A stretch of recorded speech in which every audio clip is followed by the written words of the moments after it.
Okay, Russia turn 4. They have 53 IPCs to spend. They're going to buy 7 infantry, 4 artillery, and it can be revealed now that they have self-propelled artillery as their tech. 6 for a tank and 10 for a fighter. They will be declaring some attacks against both the Germans and the Japanese. So they will be coming into the Baltic states with a tank and a self-propelled artillery from Archangel, and then 2 self-propelled artilleries from Karelia and Vyborg. They're also going to be taking Finland with 1 infantry from Karelia, and they will be coming into Belarus with 4 infantry and the fighter and the attack bomber from Moscow. They will be hitting Kansu through the pass here with 6 infantry from Tunguska, and they will be hitting Zhehol with 4 infantry, a fighter, and attack bomber. 4 infantry from Manchuria and a fighter and attack bomber from Buryatia. So let's roll some dice. Okay, this is the attack on the Baltic states. 3 self-propelled artillery and 1 tank. 2 hits. So the infantry are dead. They're defending with 2 infantry and 2 heavy hitters. No hits. Russians got lucky. I think this is the first time in the game that the Allies are getting lucky dice rolls. 2 hits. That's the tanks. The territory will be taken, but they do get to defend. And they hit twice. So 2 of the 3 self-propelled artillery are killed, but the Russians take back the territory. Here's the attack on Belarus. The Russians are coming in with 4 infantry, a fighter, and an attack bomber. And the attack bomber is going to try and target select the artillery. And that's a miss. So 4 1s and a 3. 1 hit.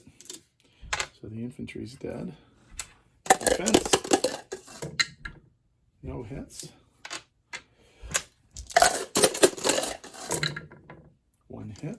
So the artillery's dead. Defense. Russia takes the territory with no casualties.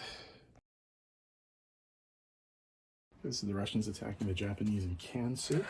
6 infantry against 1 infantry. We can roll these dice together. The yellow one is the defense. 1 hit for the white, no hit for the yellow. Japan loses the territory and Russia takes no casualties. Okay, this is the attack on Zhehol. 4 Russian infantry, 3 Siberian and 1 regular Red Army, 1 fighter and 1 tank bomber. 2 hits, they only need 1. Japan fires back and misses. So the territory is taken without any casualties.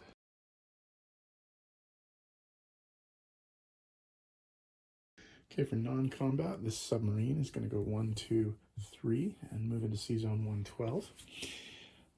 4 infantry and an anti-aircraft are going to move into Leningrad from Archangel. 2 infantry from Vyborg are going to move into Leningrad. The rest of the infantry, there's 5 infantry and an anti-aircraft are going to move from Archangel to Smolensk. The 2 planes in the Belarus attack are going to land back in Moscow. 1 infantry from Moscow is going to move into Bryansk. 3 infantry, 1 artillery, and 1 anti-aircraft are going to move from Bryansk to Rostov. The 2 infantry that were already in Rostov are going to go to Caucasus.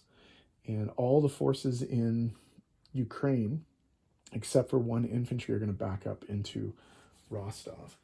Over here in the east, 2 infantry from Korea are going to go to Amur. The anti-aircraft artillery from Buryatia is going to go to Amur. And the 2 tanks, 2 mechs, and 1 artillery are going to go from Buryatia to Manchuria. The 2 planes from Zhehol are also going to land in Manchuria. So I'll tidy up the board. We'll be right back. Okay, in terms of placement of new units, 2 mechanized infantry are going to go into Archangel. 2 mechanized infantry are going to go into Moscow. 3. Sorry, wait a minute. 1 fighter is going to go into Moscow. So that's 2, 3. 5 infantry are going to go into Moscow. 1 tank is going to go into Moscow. And 2 infantry are going to go into the factory in Rostov. Okay.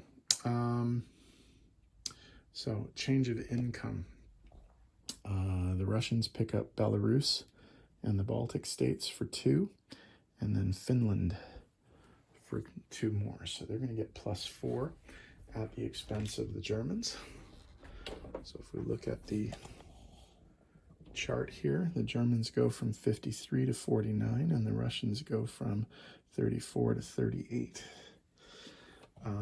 The Japanese lose some territory as well. It goes back to the Chinese. Kansu is no longer Japanese, and Jahol is no longer Japanese. Although the Chinese only pick 1 up because Kansu wasn't worth anything. So China goes down 1.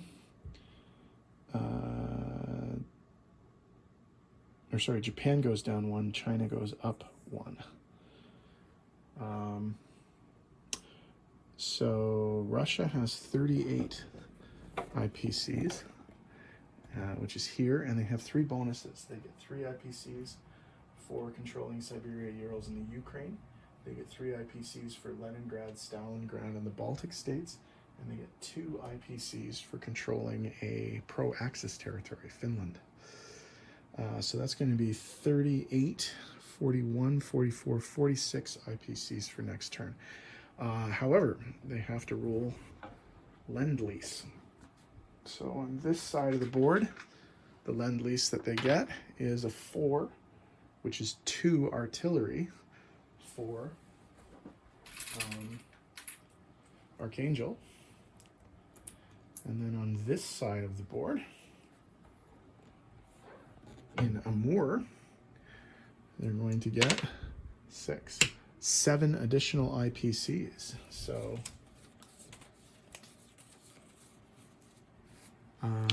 so 37, 41, 44, 46, 53 IPCs for the Russians at the end of this turn. So Japanese are up next. We'll see what they can do. I suspect they're going to be going after Calcutta.